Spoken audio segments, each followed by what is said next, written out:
Hello everyone, ഇത് Maruti Suzuki grand Vitara delta variant ആണ്. വണ്ടി ഡെലിവറി കിട്ടിയിട്ട് ഇപ്പോൾ കുറച്ച് ദിവസങ്ങളായിട്ടുള്ളൂ. അപ്പോൾ ഒരു ഫസ്റ്റ് ലോങ് ഡ്രൈവ് എക്സ്പീരിയൻസ് ചെയ്യാൻ വേണ്ടിയിട്ട് വണ്ടി എടുത്തിട്ട് വന്നതാണ്. ഇത് ലൊക്കേഷൻ വന്നിട്ട് നെല്ലിയാമ്പതി. ഇതിപ്പോൾ നെല്ലിയാമ്പതി ചുരം കയറി തുടങ്ങിയിട്ടേ ഉള്ളൂ. അപ്പോൾ ഇടയിൽ നല്ലൊരു വാട്ടർഫോൾസ് ഉണ്ട്. അപ്പോൾ അവിടെ സൈഡിൽ നിർത്തി. ഫാമിലി എല്ലാവരും ഉണ്ട്.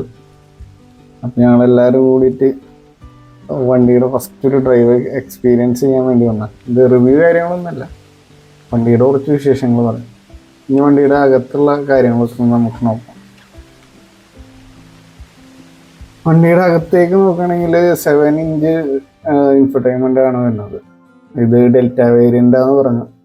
അതിന് മുകളിലേക്കുള്ള വേരിയൻറ്റുകളൊക്കെ 9 ഇഞ്ച് വരുന്നത്. പക്ഷെ ഇത് 7 ഇഞ്ച് ആണെങ്കിലും നോർമലുള്ള എല്ലാ ഫീച്ചേഴ്സും ഉണ്ട് അതിൽ. ആസ് യൂഷ്വൽ സുസുക്കിയുടെ മറ്റു വാഹനങ്ങൾ പോലെ തന്നെയുള്ള ആ സെയിം സ്പെക്കിൽ തന്നെയാണ് ഇതും വരുന്നത്. ഞങ്ങളിപ്പോൾ ചുരം കയറിയിട്ട് കുറച്ച് ദൂരമായി. ഇപ്പോഴും ക്ലസ്റ്ററിൽ 14 മൈലേജ് കാണിക്കുന്നുണ്ട്. ഇപ്പോൾ ബസ് സർവീസ് പോലും ആയിട്ടില്ല, 1000 കിലോമീറ്റർ പോലും ആയിട്ടില്ല. അപ്പോൾ ഇതിപ്പോൾ ഇൻഫർടൈൻമെൻറ്റിലും കാണിക്കും, ക്ലസ്റ്ററിലും കാണിക്കും. നമുക്ക് ഓപ്ഷണലായിട്ട് സെലക്ട് ചെയ്യാൻ പറ്റും. മൈലേജിൻ്റെ കാര്യത്തിലൊന്നൊരു കുഴപ്പമില്ല എന്നാണ് എൻ്റെ ഒപ്പീനിയൻ. ഇപ്പോൾ നെല്ലിയാമ്പതി നല്ല ക്ലൈമറ്റാണ്, നല്ല മഴയും നല്ല കോടമഞ്ഞും, നല്ല രസമാണ്. റെയിൻ കോട്ട് മസ്റ്റാണ്, മഴ എപ്പോൾ വേണമെങ്കിലും വരാം. പിന്നെ അതുമാത്രമല്ല നല്ല തണവുണ്ട്. അപ്പോൾ തണവിന് വേണ്ടിയുള്ള ജാക്കറ്റ്സും കാര്യങ്ങളൊക്കെ കരുതണമെങ്കിൽ അത്രയും നല്ലത്. നൈസ് കാറ്റുണ്ട് ഇടയ്ക്ക്.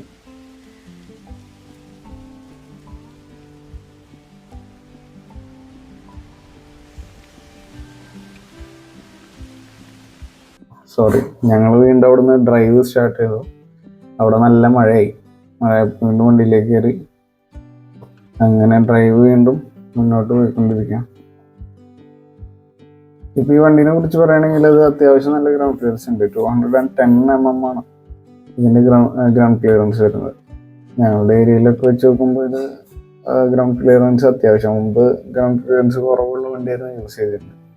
അപ്പോൾ അതിൻ്റേതായ ബുദ്ധിമുട്ടുകൾ ഞങ്ങൾ കുറേ അനുഭവിച്ചിട്ടുണ്ട്. അതുകൊണ്ടാണ് ഈ വണ്ടി ചൂസ് ചെയ്യാനുള്ള കാരണം. പിന്നെ സുസുക്കിയാണ്, മെയിൻ്റെനൻസ് സുഖമാണ്. അതുപോലെ തന്നെ സ്പെയറിൻ്റെ അവൈലബിലിറ്റി, സർവീസ് സെൻറ്ററുകളുടെ അവൈലബിലിറ്റി, അതൊക്കെ നോക്കുമ്പോൾ സുസുക്കിയാണ് ബെറ്റർ എന്ന് തോന്നി. പിന്നെ റീസെയിൽ വാല്യൂ, വണ്ടിയുടെ റിലയബിലിറ്റി, അങ്ങനത്തെ കാര്യങ്ങളൊക്കെ വെച്ച് നോക്കിയിട്ടാണ് സുസുക്കിയിലേക്ക് പോയത്. ഗ്രാൻഡ് വിറ്റാര ചൂസ് ചെയ്യാനുള്ളത് ഉള്ളിലെ സ്പേസും അതേപോലെ തന്നെ ഗ്രൗണ്ട് ക്ലിയറൻസുമാണ്. പിന്നെ 17 ഇഞ്ച് വീലൊക്കെ വരുന്നത്. ടയറിൻ്റെ കോസ്റ്റൊക്കെ നോക്കുമ്പോൾ കുറച്ചധികം വരും, എന്നാലും കുഴപ്പമില്ല. അത് ടയർ ലൈഫ് കുഴപ്പമില്ലാത്തൊക്കെ ഉണ്ട് വണ്ടിക്ക്. ചുരം കയറിക്കൊണ്ടിരിക്കുകയാണ്. അപ്പോൾ KSRTC പെട്ടെന്ന് ഓൺ പോലും അടിച്ചില്ല, അവർ നേരെ കയറി വന്നു. ഞങ്ങൾ ഓൺ അടിച്ചിട്ട് കയറിപ്പോയത്. പിന്നെ ഇത് മൈൽഡ് ഹൈബ്രിഡ് ആണ് വരുന്നത്. അപ്പോൾ നമ്മളത് നോക്കി ഓടിക്കുകയാണെന്നുണ്ടെങ്കിൽ നല്ലൊരു മൈലേജ് തന്നെ തരും. റീജനറേഷൻ കറക്റ്റായിട്ട് നോക്കിയിട്ട് വണ്ടി ഡ്രൈവ് ചെയ്ത് പോകാന്നുണ്ടെങ്കിൽ മൈലേജിൽ നല്ല ഇമ്പ്രൂവ്മെൻ്റ് കിട്ടും. ഇതെങ്ങനെയാണെന്ന് വെച്ച് കഴിഞ്ഞാൽ നമ്മൾ വണ്ടി സ്ലോ ഡൗൺ ചെയ്യുന്ന സമയത്ത് ഇത് ബാറ്ററിക്ക് ചാർജ് ചെയ്തുകൊണ്ടിരിക്കും. പിന്നെ നമ്മൾ ഗിയർ ഷിഫ്റ്റ് ചെയ്ത് ടോർക്ക് കൊടുക്കുന്ന സമയത്ത് ബാറ്ററിയുടെ സപ്പോർട്ടും കൂടി എഞ്ചിന് കിട്ടും. അപ്പോൾ അധികം ഫ്യൂവല് ബേണായി പോവില്ല. അങ്ങനത്തെ കാര്യങ്ങൾ നോക്കി ഓടിക്കാന്നുണ്ടെങ്കിൽ നല്ല മൈലേജ് തന്നെ തരും. ഇപ്പം ഞങ്ങൾക്ക് ഈ ട്രിപ്പ് ഓവറോൾ മൈലേജ് കിട്ടിയത് 16 ആണ്. അതിൽ ഞങ്ങൾ ഹൈവേ നിന്ന് റീസെറ്റ് ചെയ്ത് നോക്കിയിരുന്നു. ഹൈവേയിലൊക്കെ കാണിക്കുന്നത് 25 വരെ പോയി. അത് ഈ റീജിയൻ നോക്കി ഓടിച്ചിട്ടാ. അത് ഓവർ സ്പീഡിൽ പോവാതെ ചെറിയ ആക്സിലറേഷൻ കൊടുത്ത് അങ്ങനെ കീപ്പ് ചെയ്ത് ഓടിച്ചിട്ടാണ് ആ മൈലേജ് കിട്ടിയത്. ഓവറോൾ മൈലേജ് കിട്ടിയത് 16 ആണ്. അപ്പോൾ 1000 കിലോമീറ്ററിൽ ഫസ്റ്റ് സർവീസിന് മുമ്പ്, 1000 കിലോമീറ്റർ ആയിട്ടില്ല, അതിന് മുമ്പ് ഈ മൈലേജ് കിട്ടാന്നുണ്ടെങ്കിൽ ഈ വണ്ടി ഒരു 10,000 ഒക്കെ അപ്പോൾ ഓടിക്കഴിഞ്ഞ് കഴിഞ്ഞാൽ നല്ലൊരു മൈലേജ് തന്നെ കിട്ടുമെന്നാണ് എൻ്റെ പ്രതീക്ഷ. പിന്നെ സീറ്റ് ഹൈറ്റ് കൂടുതലായതുകൊണ്ട് തന്നെ ഡ്രൈവ് ചെയ്യാനൊക്കെയുള്ള കംഫർട്ട് അടിപൊളിയാണ്. പിന്നെ സ്റ്റിയറിങ് കുറച്ച് വലുതുപോലെ ഫീൽ ചെയ്യും മറ്റ് വണ്ടികളെ വെച്ച് കമ്പയർ ചെയ്യുമ്പോൾ. മറ്റ് സുസുക്കി വണ്ടികളെ വെച്ച് കമ്പയർ ചെയ്യുമ്പോൾ ഇതിൻ്റെ സ്റ്റിയറിങ് കുറച്ച് വലുതുപോലെ ഫീൽ ചെയ്യുന്നുണ്ട്. പിന്നെ ഇതിൽ ക്രൂയിസ് കൺട്രോളും ഉണ്ട്. പക്ഷേ ക്രൂയിസ് കൺട്രോൾ യൂസ് ചെയ്യുമ്പോൾ ഉള്ള ബുദ്ധിമുട്ട് വെച്ചാൽ ആ റീജൻ കറക്റ്റ് വർക്ക് ചെയ്യാത്ത പോലെ തോന്നും. കണ്ടിന്യൂസ് എക്സിലേറ്റർ കൊടുക്കുന്ന പോലെ തോന്നും. മറ്റേത് നമ്മൾ കുറച്ച് എക്സിലേറ്റർ കൊടുത്ത് വന്ന്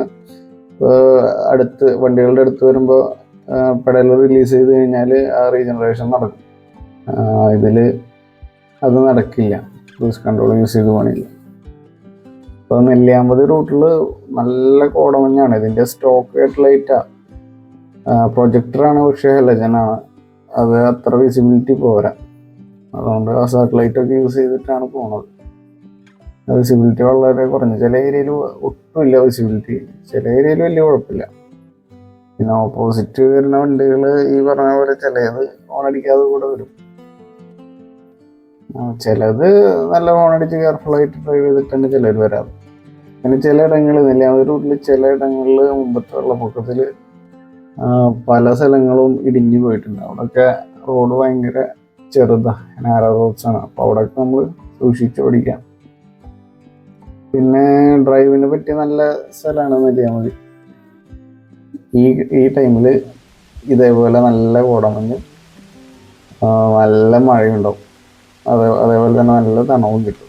അപ്പോൾ അതും നമുക്ക് എൻജോയ് ചെയ്യാം. റെയിൻകോട്ട് ഉണ്ടെങ്കിൽ ഒന്നും കൂടെ അടിപൊളിയായിരിക്കും. പിന്നെ നമ്മൾ ആകെ നനഞ്ഞ് പിന്നെ ഡ്രൈവ് സ്റ്റാർട്ട് ചെയ്യുമ്പോൾ ആകെ ഒരു മൂടൊപ്പം. വണ്ടി ഗ്രേ ആണ് കളറ്. കുറച്ച് പ്ലാനുകളൊക്കെ ഉണ്ട് ഇതിൽ. ആ ക്രോമ് കാര്യങ്ങളൊക്കെ ഒന്ന് റീക്രോം ചെയ്യണം. അതേപോലെ തന്നെ കുറച്ച് ആക്സറീസും കൂടി ചെയ്യണമെന്നുണ്ട്. നിലവിൽ ചെയ്തിട്ടുള്ളത് കുറച്ച് ചെയ്തിട്ടുള്ളൂ. സൈഡിൽ ഗ്ലാഡിങ് വെച്ചിട്ടുണ്ട്. പിന്നെ സൺബ്ലൈൻഡ് വരുന്നുണ്ട്, അത് ചെയ്തിട്ടുണ്ട്. അങ്ങനെ കുറച്ച് കാര്യങ്ങൾ മാത്രമാണ് നിലവിൽ ചെയ്തിട്ടുള്ളൂ. ഞാനെന്താ ചെയ്യണമെന്ന് അറിയാൻ വേണ്ടി അവൻ വന്ന് ചോദിക്കണം എന്താ പരിപാടി. പിള്ളേർക്കൊക്കെ നല്ല രസമായി ഇങ്ങനത്തെ ക്ലൈമറ്റിൽ. പക്ഷേ അസുഖങ്ങൾ വരുന്നത് ശ്രദ്ധിക്കണം, അതൊരു പ്രശ്നമാണ്. ഇതിപ്പോൾ ഞാൻ വീഡിയോ എടുത്തുകൊണ്ടിരിക്കുന്നത് ഫോണിലാണ്, പക്ഷേ നെക്ക് ഹോൾഡർ യൂസ് ചെയ്തിട്ടുണ്ട്. അപ്പോൾ അതുകൊണ്ട് തന്നെ 2 ടീം ഫ്രീ ആണ്. നമുക്ക് ഫ്രീ ആയിട്ട് വീഡിയോസ് എടുക്കാൻ പറ്റും.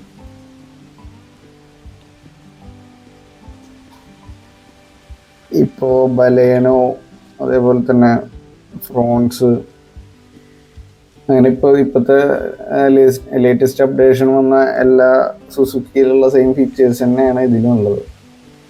ഗ്രാൻഡ് വിറ്റാരയ്ക്കായിട്ട് സ്പെഷ്യൽ എന്ന് പറയാൻ അങ്ങനെ കാര്യമായിട്ടൊന്നുമില്ല. ഗ്രൗണ്ട് ക്ലിയറൻസ് കൂടുതലുണ്ട്, അതാണ് വണ്ടിയുടെ മെയിൻ. പിന്നെ K15 ആ എഞ്ചിനാണ്, അപ്പോൾ അതിൻ്റെതായ ചെറിയ പവറിൻ്റെ ഒരു വ്യത്യാസമുണ്ട്. മറ്റേതൊക്കെ K12 അല്ലേ, പ്ലസ് ഒഴികെ ബാക്കി ഉള്ളത് K12. അതുകൊണ്ട് ഇത് K15. നല്ല ടോർക്കിയാണ് എഞ്ചിൻ. നമ്മൾ പഴയ ഡീസൽ വാഹനങ്ങളൊക്കെ പോലെ ചെറുതായിട്ട് തോന്നും. അത് ചെറിയ സ്പീഡിൽ ടോപ്പ് ഗിയറുകളൊക്കെ യൂസ് ചെയ്യാൻ സാധിക്കും. പഴയ വണ്ടികളൊക്കെ ആണെങ്കിൽ അത് പെട്രോൾ വണ്ടികളായിട്ടാവും. പെട്രോൾ വണ്ടികളാണെങ്കിൽ പെട്ടെന്ന് നമുക്ക് ഡൗൺ ഷിഫ്റ്റ് ചെയ്യേണ്ടി വരും. ഇതിപ്പോൾ എന്താ നല്ല ടോർക്ക് ഫീൽ ചെയ്യുന്നുണ്ട്, അങ്ങനെ ടൂൺ ചെയ്തിരിക്കുമെന്ന് തോന്നുന്നു. ഇപ്പം നിങ്ങൾ നെല്ലിയാമ്പതി വരണമെങ്കിൽ ഈ ടൈം അടിപൊളിയാണ്. എല്ലാവരും ഒന്ന് ഈ ടൈമിൽ ഒന്നൊന്ന് എക്സ്പീരിയൻസ് ചെയ്യണം. എല്ലായിടത്തും ഇതേപോലെ ചെറിയ ചെറിയ വാട്ടർഫോൾസ് ഉണ്ടാവും, ഇതേപോലെ കോടമഞ്ഞും. സൂപ്പറാണ്, എല്ലാവരും വന്ന് നോക്കുന്നു. ഇതിപ്പോൾ വീക്കെൻഡ് അല്ല, പക്ഷെ എല്ലാവരും ഉണ്ട്. ഫാമിലി ആയിട്ടും അതേപോലെ ബാച്ചിലേഴ്സ് ആയിട്ടും കുറേ പേര് വന്നിട്ടുണ്ട് ഇപ്പോൾ നെല്ലിയാമ്പതിയിൽ. നമ്മൾ പ്രത്യേകിച്ച് എവിടെയും പോകാൻ പറ്റില്ല, നമുക്ക് ചെളി അതേപോലെ തന്നെ വെള്ളത്തിൻ്റെ പ്രശ്നം അതൊക്കെ ഉണ്ടാവും, കാറ്റും. പക്ഷേ ഇങ്ങനത്തെ ഡ്രൈവുകൾ എൻജോയ് ചെയ്യാൻ ഈ ക്ലൈമറ്റ് അടിപൊളിയാണ്. ഈ സൂയിസൈഡ് പോയിന്റ് അങ്ങനത്തെ ഏരിയക്കൊക്കെ പോകുന്നത് ഡേഞ്ചറാണ്, അത് പ്രത്യേകം ശ്രദ്ധിക്കണം. ഇനി നമുക്ക് വണ്ടിയിലേക്ക് തന്നെ വരാം. വണ്ടിയിലിപ്പോൾ നിലവിലുള്ളത് സ്റ്റീൽ വീലാണ്. അതിന് വീൽ കവർ ഉണ്ട്, അത് ഞങ്ങൾ ബ്ലാക്ക് ഔട്ട് ചെയ്തിട്ടുണ്ട്. ഷോറൂമിൽ തന്നെ ബ്ലാക്ക് പെയിന്റ് ചെയ്തതാണ്. പിന്നെ ബാക്കിൽ സ്കിറ്റ് പ്ലേറ്റിൻ്റെ അവിടെ ഒക്കെ ഒരു ഗ്ലാഡിങ് പീസുകൾ വെച്ചിട്ടുണ്ട്, പ്ലാസ്റ്റിക് തന്നെ. ഇതിൻ്റെ സിൽവർ കളർ കുറയ്ക്കും, അത് പിയാനോ ബ്ലാക്ക് വരുന്നത്. പിന്നെ അത്യാവശ്യം നല്ല ഡിക്കി സ്പേസ് ഉണ്ട്. ഇതിന് സ്പെയർ വീല് വരുന്നില്ല, പക്ഷെ പഞ്ചർ കിറ്റാണ് കൊടുത്തിരിക്കുന്നത്. പിന്നെ ഡോറൊക്കെ റിക്വസ്റ്റ് സെൻസറാണ് വന്നത്, റിക്വസ്റ്റ് ബട്ടൺ യൂസ് ചെയ്ത് അങ്ങനെ. അത്ര യൂസ്ഫുൾ അല്ല, എന്നാലും ചില സമയങ്ങളിൽ അത് ഉപകാരപ്പെടും. അപ്പം ഞാൻ തിരിച്ചു കയറി, ഞാൻ കോടയിരുന്ന് യൂസ് ചെയ്തിട്ടുണ്ടായിരുന്നു. നല്ല കാറ്റ്, ഞാനാകെ നനഞ്ഞ്. അപ്പോൾ വേഗം വണ്ടിയുടെ അകത്തേക്ക് തന്നെ കയറി. പിന്നെ വണ്ടിയിൽ ചെറിയൊരു വാമാണ്, പുറത്ത് നല്ല തണവാ. അപ്പം ഞങ്ങൾ ഏതാണ്ട് കയറി ടോപ്പിലെത്താറായി. അപ്പോൾ 13.4 ആണ് ഇപ്പോൾ ആവറേജ് കാണിക്കുന്നത്. ഇപ്പോൾ കണ്ടിന്യൂസ് മലകയറ്റം തന്നെയാണ്. അപ്പോൾ ഇതിൽ ഹൈബ്രിഡ് ബാറ്ററിയുടെ സപ്പോർട്ട് ഉണ്ടാവില്ല, അത് കഴിഞ്ഞിട്ടുണ്ടാവും.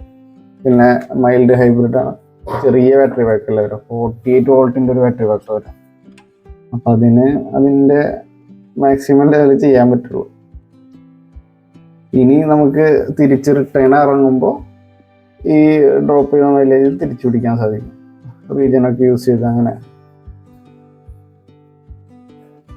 ഇതിൽ പിന്നെ ആൻഡ്രോയിഡ് ഓട്ടോ, ആപ്പിൾ കാർപ്ലേ ഒക്കെ വയർലെസ്സാണ്, അതൊക്കെ നല്ല യൂസ്ഫുൾ ആണ്. ഇത് 7 ഇഞ്ച് ചെറിയ സ്ക്രീനാണുള്ളത്, പക്ഷേ ഫീച്ചേഴ്സൊക്കെ ഉണ്ട്, ഓക്കെയാണ്.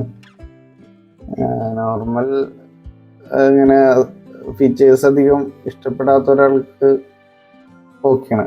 ഫീച്ചേഴ്സ് റിച്ച് ആണെങ്കിൽ എല്ലാവരും മറ്റേ കിയ ഹ്യുണ്ടൈക്കൊക്കെ പോക്ക്. പക്ഷെ അതിൻ്റെ ഒക്കെ മെയിൻ്റെനൻസും അതേപോലെ തന്നെ സർവീസ് അവൈലബിലിറ്റി ഒക്കെ വെച്ച് നോക്കുമ്പോൾ ഇത് ഓക്കെയാണ്, നമ്മൾ അഡ്ജസ്റ്റ് ചെയ്ത് പോകും.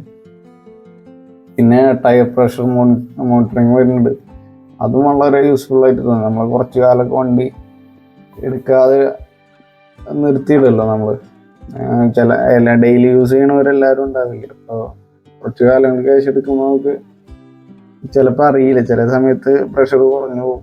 അപ്പം അങ്ങനത്തെ ഇതൊക്കെ നമുക്ക് ഈ ടയർ പ്രഷർ മോണിറ്ററിങ് സിസ്റ്റം ഉണ്ടെങ്കിൽ അത് വളരെ യൂസ്ഫുള്ളാണ്. ടയർ എയർ കുറവിൽ ഓടിക്കഴിഞ്ഞാൽ ഒന്ന് ടയർ ചെത്താനുള്ള ചാൻസ് ഉണ്ട്, പിന്നെ ടയർ ലൈഫിനെ ബാധിക്കത്, അങ്ങനത്തെ കുറച്ച് കാര്യങ്ങൾ. ഇതിലിപ്പോൾ ക്ലസ്റ്ററിൽ നോക്കണമെങ്കിൽ ചെറിയൊരു സ്ക്രീന് ആസ് യൂഷ്വൽ എല്ലാത്തിലുള്ള പോലെ തന്നെ, സുസുക്കിയിലെ എല്ലാ വാഹനങ്ങളിലും ഉള്ള പോലെ തന്നെ സെയിം ഡീറ്റെയിൽസ് തന്നെ ഇതിലുള്ളത്. പിന്നെ ഇത് മൈൽഡ് ഹൈബ്രിഡ് ആയതുകൊണ്ട് അതിൻ്റെ ഒരു ഡയഗ്രാം കൊടുക്കുന്നുണ്ട്, ബാറ്ററി ചാർജും പിന്നെ അതിൽ നിന്ന് ഇന്നെടുക്കുന്ന ഔട്ട് വരുന്നതൊക്കെ അതങ്ങനെ കാണിക്കുന്ന ഒരു ഡയഗ്രാം ഉണ്ട്. അങ്ങനെ ഞങ്ങൾ നെല്ലിയാമ്പതിയിൽ തേയിലത്തോട്ടത്തിനടുത്തെത്തിക്കും. അവിടെ കുറച്ചിപ്പോൾ കോടകൾക്ക് ഒന്ന് മാറി നല്ല വിസിബിലിറ്റി ഉണ്ട്. അപ്പോൾ അവിടെ നിന്ന് ഒരു ചെറിയ വിഷ്വൽ എടുക്കാമെന്ന് വിചാരിച്ചു. ഇതിനുള്ളിൽ ഇൻറ്റീരിയർ ബ്ലാക്ക് ബ്രൗൺ കോമ്പിനേഷനാണ്, അപ്പോൾ കുഴപ്പമില്ല, നൈസാണ്. പക്ഷെ കുറേ ഏരിയകളിൽ ക്ലോത്താണ് യൂസ് ചെയ്തിരിക്കുന്നത്, അത് ലെതറിലേക്ക് കൺവേർട്ട് ചെയ്ത് കഴിഞ്ഞാൽ ഒന്നുകൂടി അടിപൊളിയായിരിക്കും. അത് പിന്നീട് പുറത്തുനിന്ന് ചെയ്യാൻ സാധിക്കും. ബാക്കിലൊക്കെ അത്യാവശ്യം നല്ല സ്പേസ് ഉണ്ട്. ബാക്കിൽ 2 USB-C പോർട്ടും AC വെന്റിലേഷനും കൊടുത്തിരിക്കുന്നത് ഡെൽറ്റയിൽ, അതൊക്കെയാണ്, യൂസ്ഫുള്ളാണ്. USB-C charge actually speed charge ആണ്, പെട്ടെന്ന് തന്നെ ചാർജ് ചെയ്യാൻ സാധിക്കുക. അപ്പോൾ വേറെ സെപ്പറേറ്റ് നമ്മൾ ചാർജർ മേടിക്കേണ്ട ആവശ്യമില്ല. പിന്നെ ബൂട്ടിലൊരു 12 വോൾട്ടിൻ്റെ സോക്കറ്റ് ഉണ്ട്, പിന്നെ ഒരു ലാമ്പും കൊടുത്തിട്ടുണ്ട്. അപ്പോൾ രാത്രിയൊക്കെ ലാമ്പ് യൂസ്ഫുൾ ആവും. പിന്നെ എവിടെയെങ്കിലുമൊക്കെ ക്യാമ്പ് ചെയ്യാന്നുണ്ടെങ്കിൽ ആ 12 വോൾട്ടിൻ്റെ സോക്കറ്റ് നമുക്ക് യൂസ് ചെയ്ത് ആക്സറീസൊക്കെ യൂസ് ചെയ്യാൻ സാധിക്കും. പിന്നെ ഇതിൽ നിലവിൽ വരുന്ന ഓഡിയോ നല്ല കേൾക്കാൻ നല്ല രസമുണ്ട്. അപ്പോൾ ഇത്രയേ ഉള്ളൂ ഈ ഗ്രാൻഡ് വിറ്റാരയുടെ വിശേഷങ്ങൾ.